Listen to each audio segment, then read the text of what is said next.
বিছানায় বিছানায় mobile phone চার্জে লাগিয়ে একজন লোক ঘুমিয়েছিল। তিনি ঘুমিয়েছিল, কিন্তু এটাই ছিল তার জন্য শেষ ঘুম। হ্যাঁ দর্শক শ্রোতা, আপনারা যারা যারা মোবাইল ফোন বিছানার কাছে রাখেন, বিছানা বালিশের কাছে রেখে ঘুমান, আপনারা সবাই ভিডিওটা খুব মনোযোগ সহকারে দেখবেন। আপনাদেরকে একটি ঘটনা আমি বলতে চাই। ময়মনসিংহে একটি দুর্ঘটনা ঘটে গেছে। বিছানায় রেখেছিল মোবাইল ফোন, মান্তি ফ্ল্যাগে চার্জে লাগিয়ে সে ঘুমিয়েছিল। সেই লোকটি পেশায় একজন চিকিৎসক ছিল। সারা দিন তিনি চিকিৎসা দিয়ে রাতেও তিনি 3টার দিকে বাসায় ফেরে।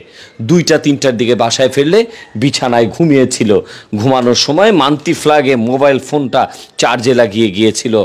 কিন্তু দুঃখের বিষয়, মোবাইল ফোনের চার্জে লাগানোর কারণে সে মোবাইল ফোনটি বাস্ট হয়ে যায়। আর সেটা বাস্ট হলে তার হাত, মুখ, চোখ সব কিছু ঝলসে যায়।